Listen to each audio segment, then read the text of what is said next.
The live TV, सच सबसे आगे। नमस्कार, द लाइव टीवी आप देख रहे हैं, आपके साथ मैं हूं आदित्य कुमार।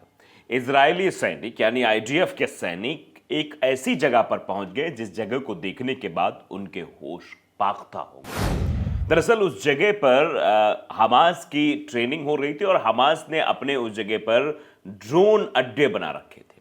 उन अड्डों पर पहुंचने के बाद इजराइल की हालत खराब हो गई।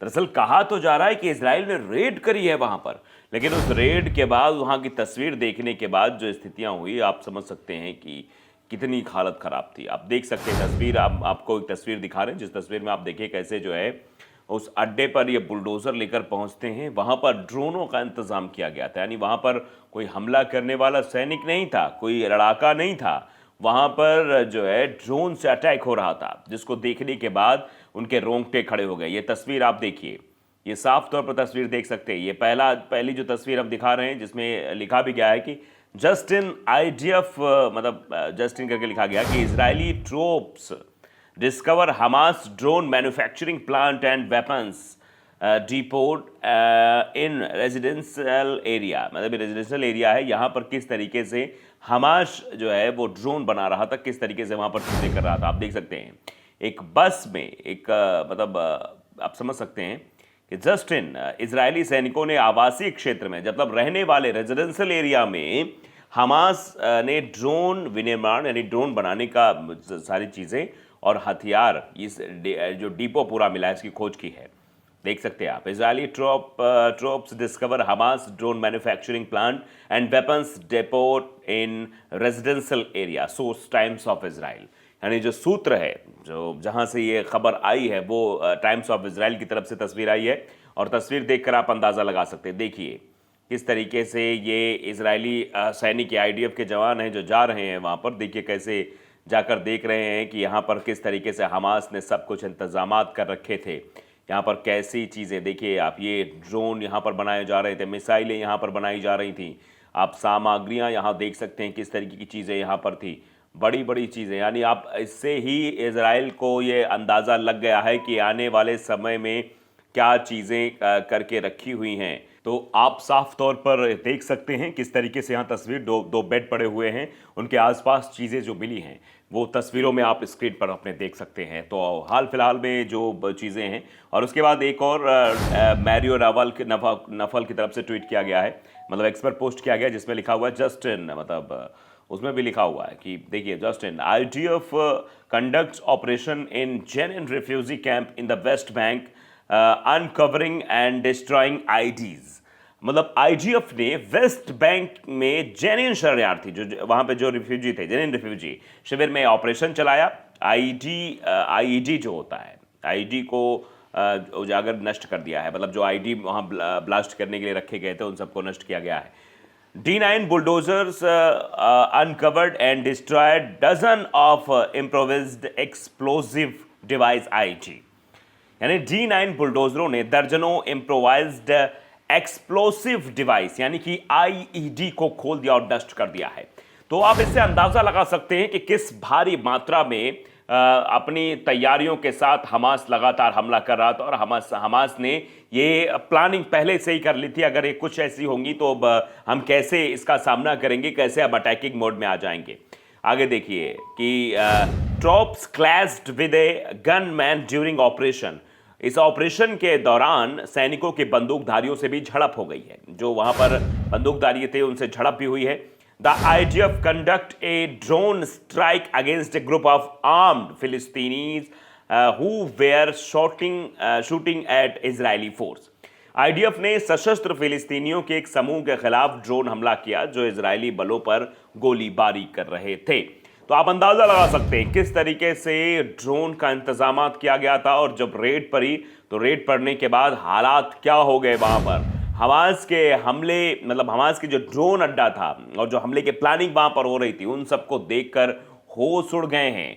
मतलब आप समझिए कि किस तरीके से वहां पर इंतजामात किए गए थे हमास के द्वारा, किस तरीके से वहां हमास के लड़ाके एक के बाद एक इजराइल को धूल चटा रहे थे, उन सब जगहों पर वहां पहुंचे हैं और किस तरीके की चीज़ें की गई हैं। तो आप अंदाज़ा लगा सकते हैं भले ही बड़ा दावा कर रहा हो इजराइल, दिखाने की कोशिश करता हो कि हमसे बड़ी ताकत तो कोई नहीं है, लेकिन उसको भी ये समझ में आ गया है कि हमास किस कदर ताकतवर है, हमास के पास क्या क्या चीज़ें हैं जो आज की डेट में नहीं है इजराइल के पास। इजराइल भले ही आयरन डोम की बात करता है, अन्य चीज़ों की बात करता है, लेकिन उसकी हालत कितनी ख़राब है ये सब जानते हैं। तो अब एक बात और इसमें जो है घूमते हुए नजर आ रही है कि अब आखिरकार आगे क्या होने वाला है।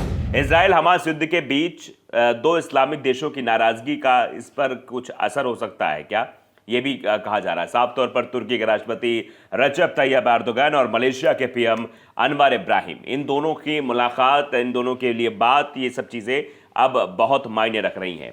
इजराइल और हमास के बीच संघर्ष को 1 महीना पूरे होने के बाद तुर्की और मलेशिया ने फिलिस्तीन के संगठन हमास के समर्थन में जो कदम उठाए उसकी चर्चा हो रही है। तुर्की ने इजरायली सेना का समर्थन करने के आरोप में अपनी संसद के रेस्टोरेंट में कोका कोला और नेस्ले के उत्पादों पर भी पाबंदी लगा दी।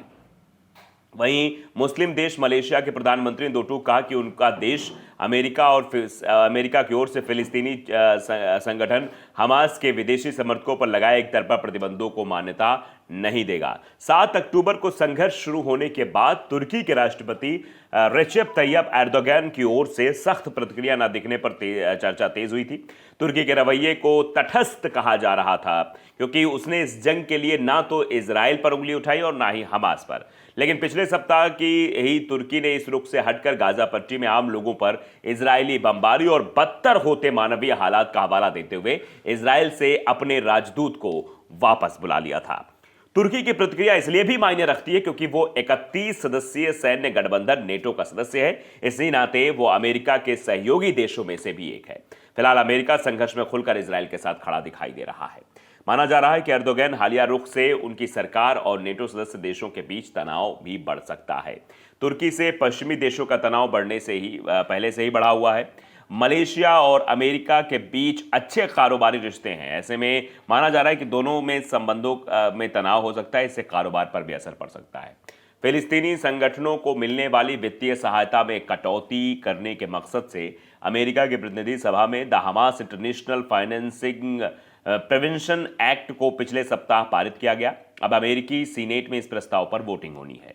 इस प्रस्ताव के संदर्भ में ही मलेशिया के एक विपक्षी सांसद ने संसद में सवाल उठाया था। इसके जवाब में प्रधानमंत्री अनवर इब्राहिम ने फिलिस्तीनियों के आत्मरक्षा के अधिकार को दोहराया और कहा कि उनका देश अमेरिकी दबाव के बावजूद हमास के साथ अपने रिश्तों को बरकरार रखेगा।